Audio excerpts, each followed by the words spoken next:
How did Ice Age babies survive that first brutal winter, when temperatures could dip below -40 degrees Celsius and the world outside was a frozen wasteland?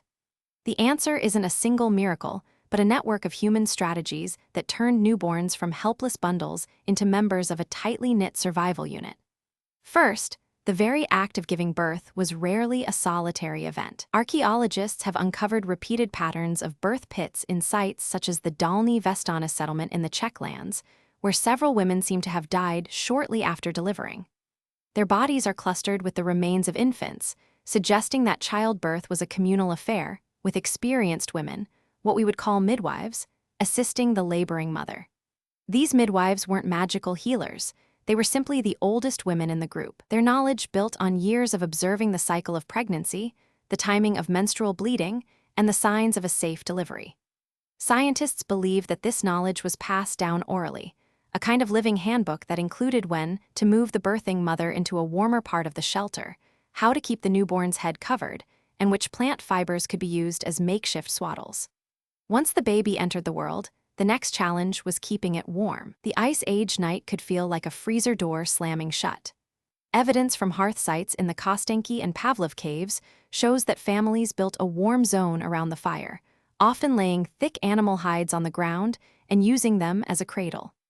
The infant would be placed directly on the hide, sometimes wrapped in another layer of fur, creating a portable insulation system that trapped the heat from the flames. Researchers have measured the thermal conductivity of mammoth skin and found it to be an excellent insulator, roughly half as conductive as modern wool, so a simple blanket of mammoth hide could keep a newborn's core temperature stable for several hours, even after the fire had burned low. But heat alone wasn't enough.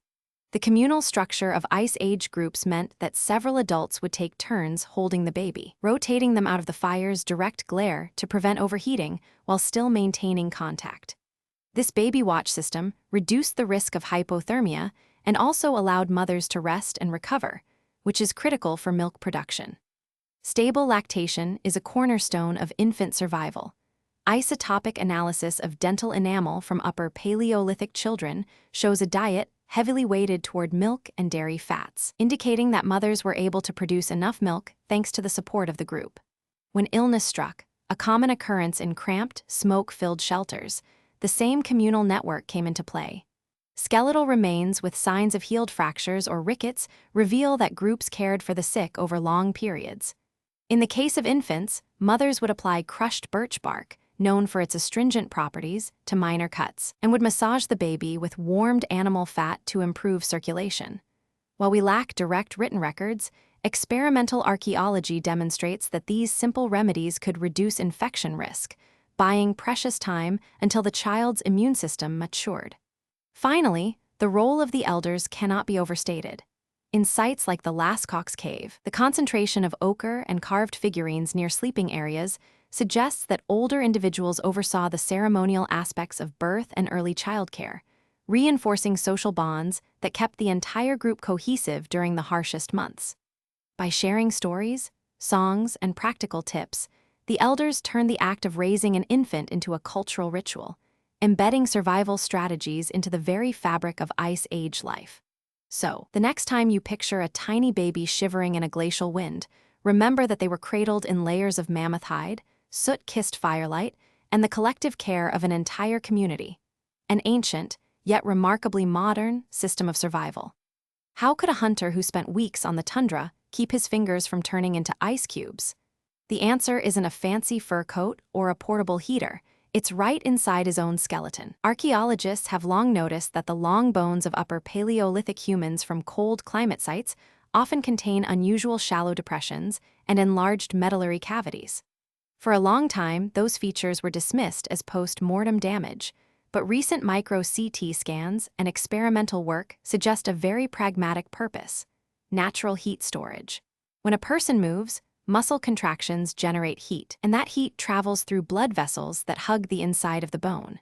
In modern mammals, the marrow cavity is filled with fatty tissue that acts as a low-grade insulator, slowing heat loss from the core to the skin.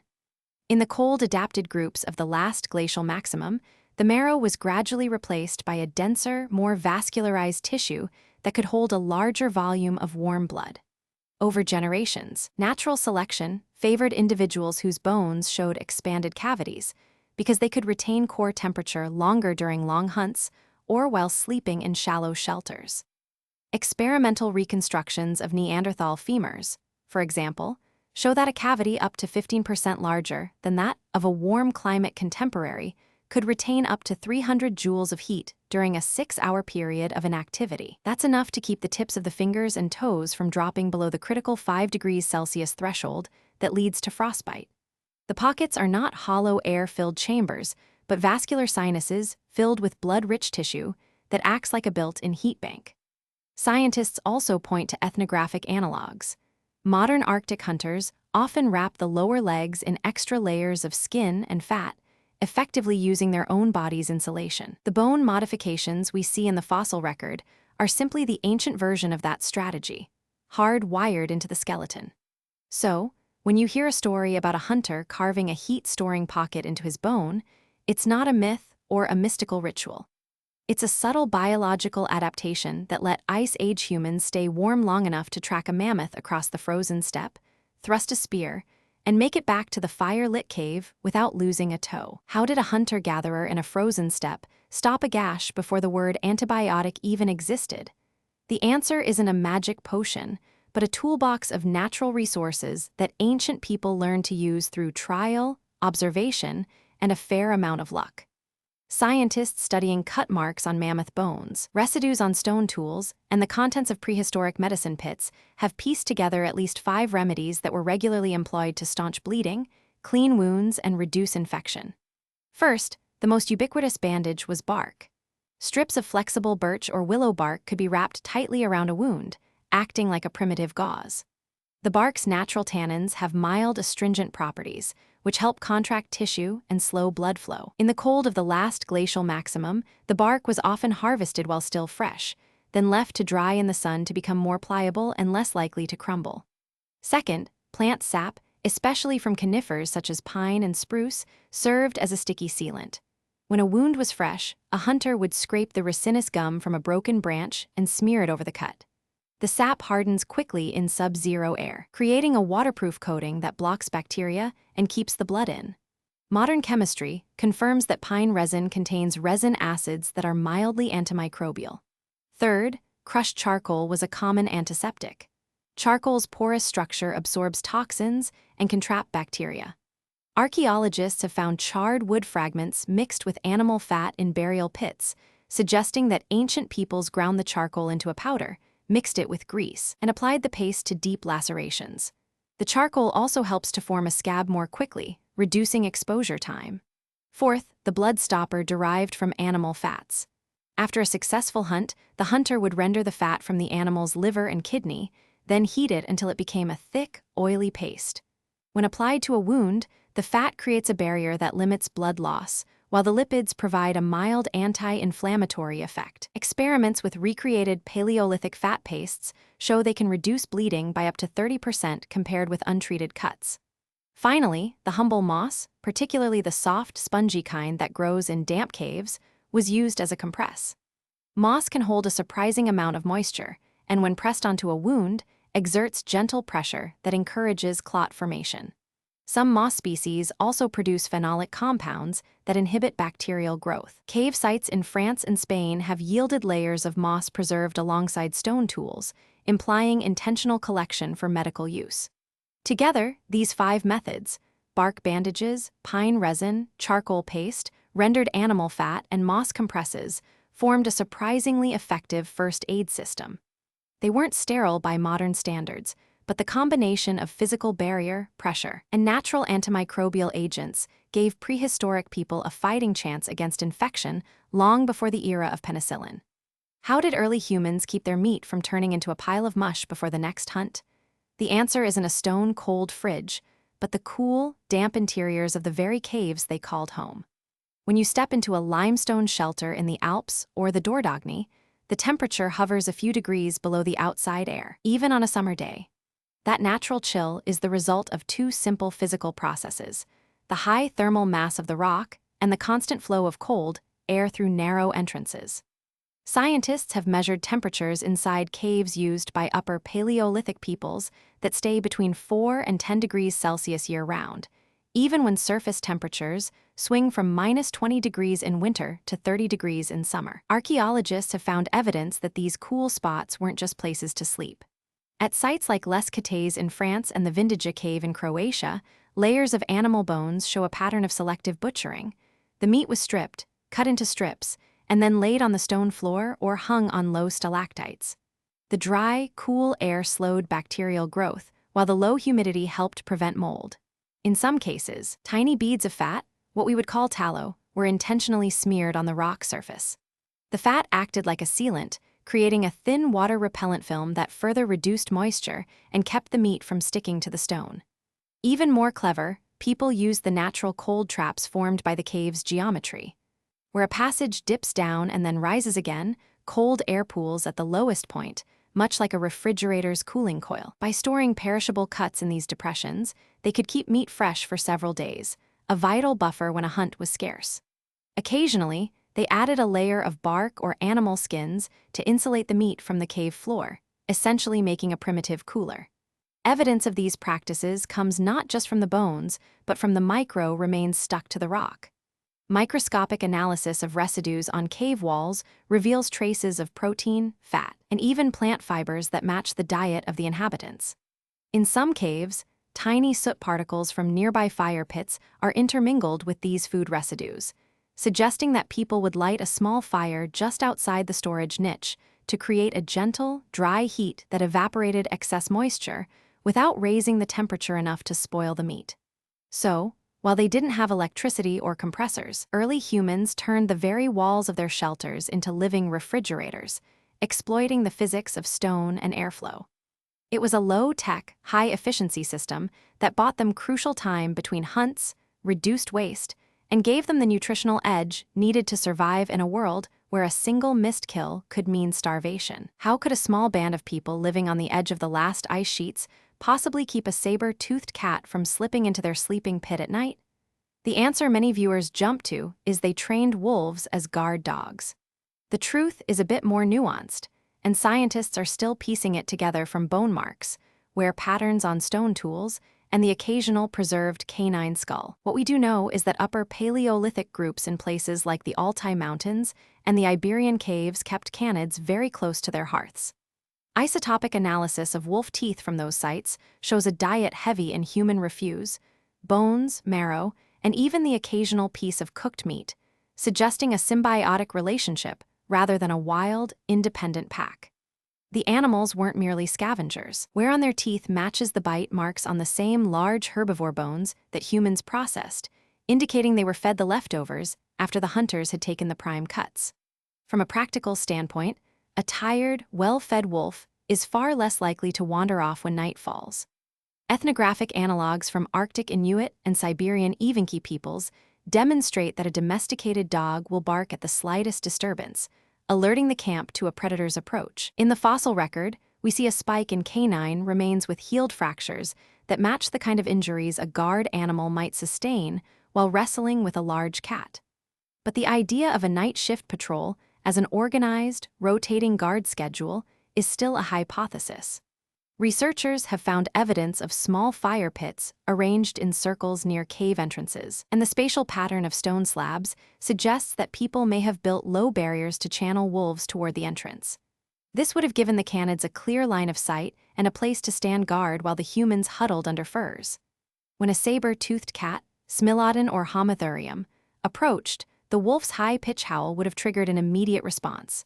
The hunters would rise, grab their spears, and the canine would leap forward, using its speed and agility to harass the cat's legs.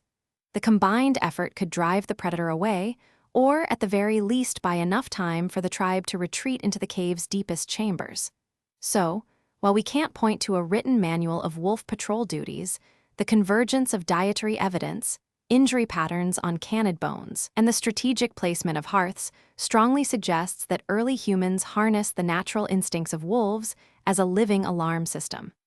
In other words, the secret night shift guard was less a formal police force and more a partnership born of necessity, where a hungry wolf and a shivering family Each had a very good reason to keep the saber-toothed cat at bay. How did a 70-year-old hunter-gatherer keep a family alive when the temperature dropped to -40 degrees?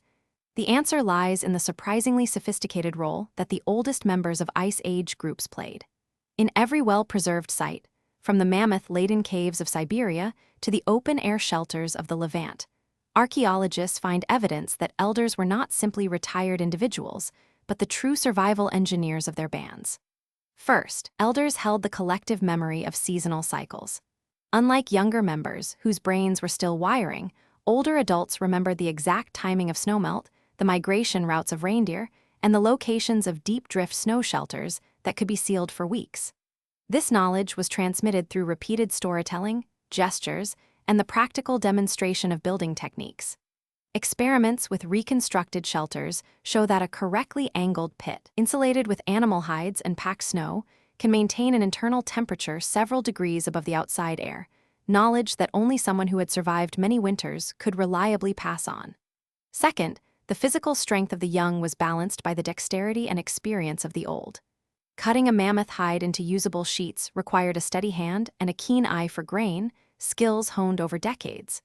The same elders fashioned bone needles, sinew thread, and wooden lances, tools that younger hunters could not produce without guidance. Microscopic wear analysis on stone tools from sites like Dolny Vestanis reveals that the finest, most retouched blades were likely curated by senior craftsmen, who repaired and sharpened them for generations. Third, elders acted as medical triage officers.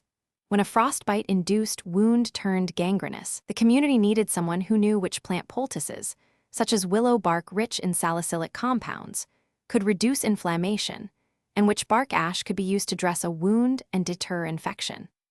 Ethnobotanical studies of modern hunter-gatherer societies show that this knowledge is typically held by the oldest members. A pattern echoed in the Ice Age record through residues of medicinal plants found on grinding stones in caves where elders are thought to have lived. Finally, the social glue of the group often rested on the elders' ability to negotiate with rival bands and to coordinate large-scale hunts. In the open steppe, a coordinated drive of bison required timing, signaling, and a clear hierarchy.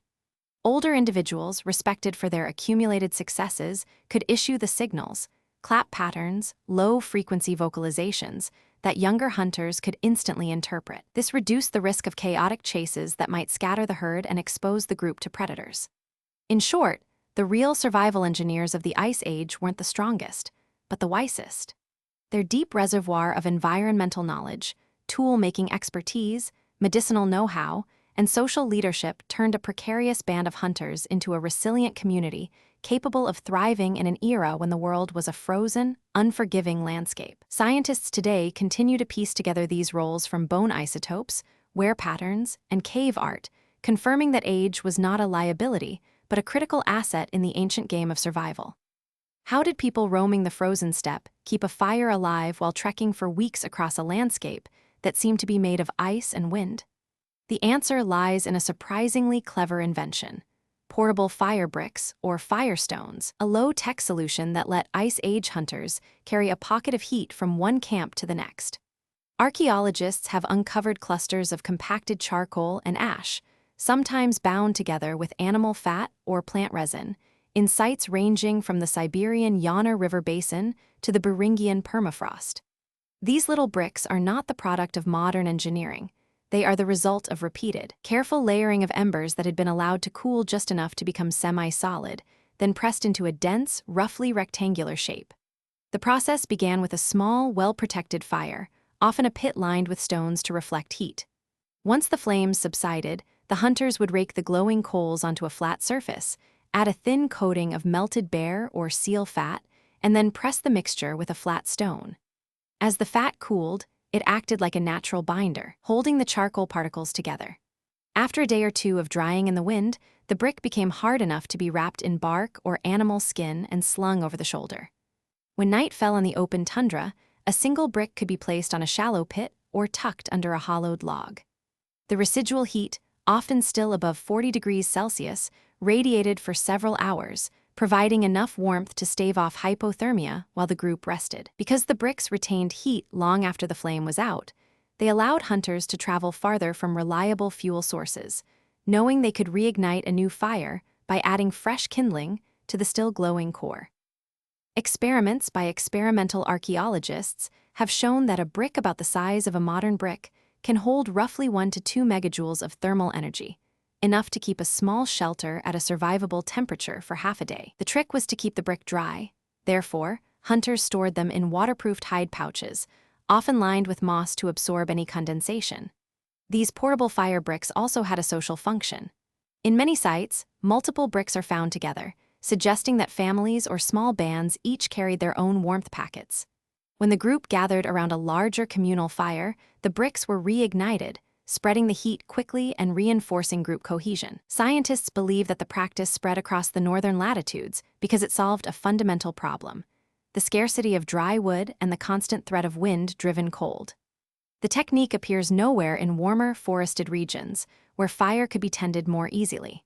Thus, the humble fire brick is a perfect illustration of how Ice Age peoples used what nature gave them: charcoal, animal fat, and stone, to create a portable, reliable source of heat, turning the unforgiving tundra from a death trap into a landscape they could actually cross. How did the last great mammoth hunters meet their end? Not by a sudden ice sheet or a rogue saber-toothed cat, but by something far more invisible: diseases that swept through their tightly knit camps and left the hunters coughing, feverish, and unable to track the giants they once chased. Archaeologists have uncovered a string of clues that point to epidemic stressors during the final millennia of the Pleistocene. In the Siberian Yana River basin, for example, bone assemblages show a spike in perimortem fractures that are not typical hunting injuries, but rather the result of weakened bones, an early sign of osteoporosis or even scurvy, both linked to poor nutrition and vitamin C deficiency. When people stopped hunting mammoths in large numbers, their diet shifted to lean fish and wild plants, which often lack the micronutrients needed to keep the immune system humming.